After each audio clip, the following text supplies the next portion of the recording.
AK Vajpayee साहब, सवाल ये उठता है कि जैसे अधीर रंजन चौधरी का बयान हमने सुना कि 35 से 40 लाख वोटर जो हैं ममता बनर्जी ने बना रखे हैं। सवाल ये है कि SIR उन ममता बनर्जी के वोटर्स पर हमला कर रहा है या इन्हें डिमोलिश कर रहा है। इस डर से ये मंदिर की याद आ रही है, ममता बनर्जी सनातन की तरफ रुख कर रही हैं, या फिर आप भी मानते हैं कि 2026 सनातन पर 20? देखिए, जहाँ तक SIR का सवाल है या ममता बनर्जी ने जो गड़बड़ की हुई है, 35 लाख अधीर चंद्र ने वो बयान दिया, ये इलेक्शन कमीशन ऑफ इंडिया का काम है। और SIR खाली वेस्ट बंगाल में नहीं हो रही, इससे पहले और राज्यों में भी चल रही है और पहले बिहार में हो चुकी है, पूरी सफलतापूर्वक हो चुकी है। तो SIR तो इम्पोर्टेंट है देश के लिए और ये संविधान का मैंडेट है। जब संवैधानिक मैंडेट है और उसके बाद अगर उसमें कोई चीज नहीं निकलता है तो खाली आरोप लगाने से नहीं होगा, नंबर 1। और नंबर 2, सुप्रीम कोर्ट मॉनिटर कर रहा है, आज भी पिटीशंस पेंडिंग है सुप्रीम कोर्ट के कि SIR में कहीं गड़बड़ न रह जाए। तो इसके बावजूद भी अगर आप SIR के पीछे छुपना चाहते हैं, लेकिन एक बात मैं पूछता हूँ, ममता बनर्जी ये वही ममता बनर्जी है ना जो अपने कैडर से अपील किया करती थी कि जो कमीशन आप लोगों ने लिया है 15 दिन के अंदर वापस कर दीजिए। कट कमीशन की बात भूले नहीं होंगे, आपको याद होगा। ये वही ममता बनर्जी है जो जब CBI जाती थी तो जाके बंगाल पुलिस पूरा हेडक्वार्टर घेर लिया करता था और CBI की एंट्री बंद कर दी। सेक्शन 6 जो है कि स्टेट गवर्नमेंट परमिशन देती है, वो परमिशन इन्होंने विड्रॉ करके बैठी हुई है। मतलब किस तरह की बात कर रहे हैं, 14 साल से सत्ता में बैठी हुई है, डेवलपमेंट की बात नहीं करेंगे। और ये धार्मिक मुद्दों को चुनाव के बीच में लाना या उसके पीछे छिप के वोट मांगना, ये तो मॉडल कोड ऑफ कंडक्ट का भी वायलेशन है। इलेक्शन कमीशन को इसका संज्ञान लेना पड़ेगा, हम लोग इसकी कंप्लेंट करेंगे। अरे जब सरकार ने संज्ञान नहीं लिया, हम कब से कह रहे थे कि पश्चिम बंगाल में राष्ट्रपति शासन लगना चाहिए। तब जब सरकार ने ये कदम नहीं उठाया, जब राष्ट्रपति शासन लगाने का कदम नहीं उठाया गया, तो फिर कोई क्या कदम उठाएगा? अनुराग जी देखिए, राष्ट्रपति शासन इस गवर्नमेंट ने, जो सरकार है NDA की, इसने आज तक किसी भी राज्य में नहीं लगाया। हम कांग्रेसियों की तरह काम नहीं करते हैं। अगर एविडेंस नहीं होगा, अगर मटेरियल नहीं होगा, अगर गवर्नर की रिकमेंडेशन नहीं होगी तो क्यों राष्ट्रपति शासन लगाएंगे? हाँ, लेकिन ये रिपोर्ट हमारे पास आई थी सरकार के पास कि वेस्ट बंगाल में गड़बड़ घोटाला चल रहा है, घुसपैठियों की समस्या है। मैं पूछता हूं कि हिंदुस्तान फेडरल स्ट्रक्चर है, राज्यों का भी कॉपरेशन होगा तभी सेंटर काम कर पाएगा। घुसपैठ की समस्या को अगर राज्य मदद नहीं करेगा, अगर जमीन हमको नहीं देगा तो हम फेंसिंग कैसे करेंगे? लेकिन इसके बावजूद भी रास्ते निकाले गए हैं। घुसपैठ को रोकने का कमिटमेंट है इस सरकार का और एक एक को चुन चुन कर निकालेंगे। ये अमित शाह जी का बयान है, ये दर्शाता है कि वो अपने कमिटमेंट के प्रति कितने सच्चाई से काम कर रहे हैं।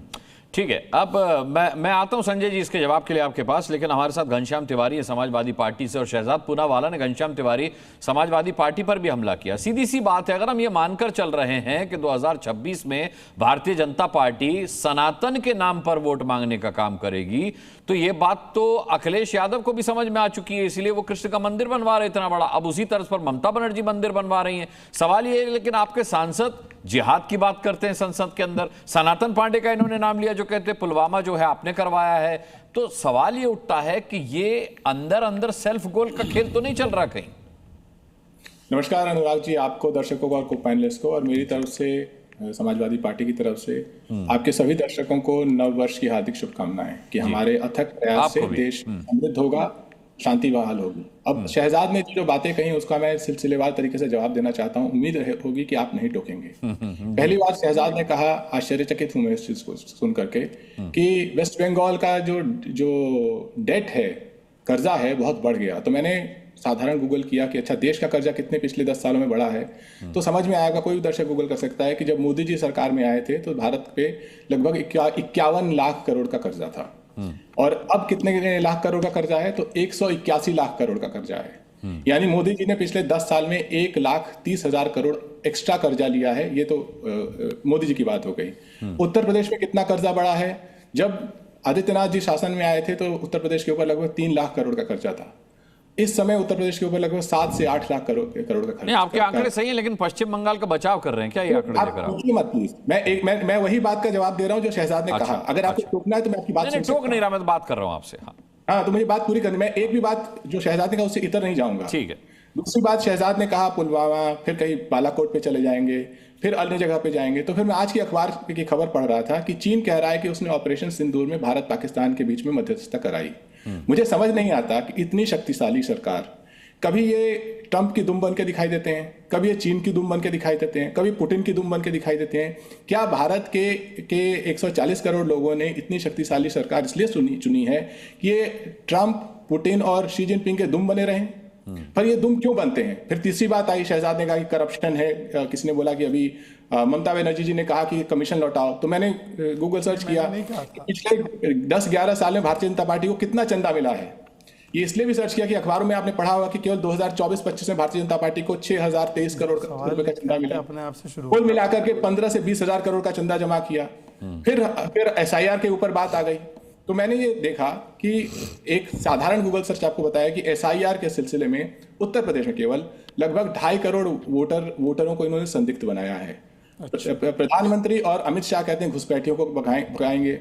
हमने देखा कि NRC इन्होंने आसाम में किया। हमने फिर सर्च किया कि NRC जो इन्होंने आसाम में किया जिसमें शुद्ध घुसपैठी पकड़े गए। अब रिसर्च भी तो गूगल पर कर रहे हैं सर। मेरी बात सुनिए, देखिए टोकिए मत ना। अगर आपको टोक नहीं रहा, मैं कह रहा हूं कि आप बार-बार हवाला दे रहे हैं, हमने गूगल किया।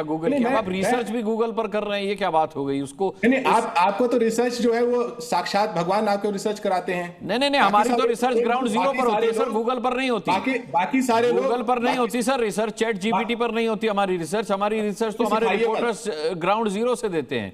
आप खुद कह रहे हैं कि आपने रिसर्च गूगल पर की है, इसलिए मैंने टोका आपको।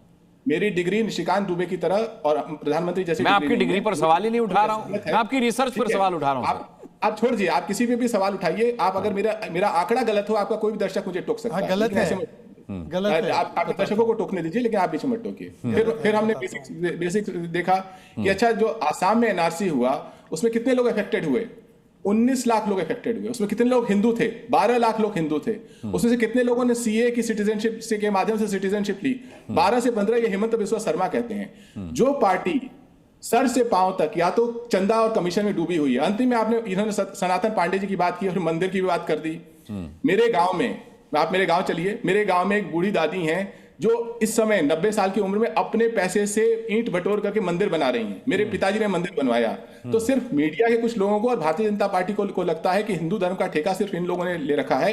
बाकी कोई भी मंदिर बनाता है तो वो हिंदू वोट में सेंधमारी कर रहा है। ये जो 12 लाख हिंदू अफेक्टेड है NRC में, ये सेंधमारी नहीं है। ये जो 23 BLO मर गए, सेंधमारी नहीं है। ये जो 15 से 20 हजार करोड़ कॉर्पोरेट चंदा जमा हुआ है, जिसमें इंडिविजुअल्स का, व्यक्तियों ने केवल 300, 400, 500 रुपए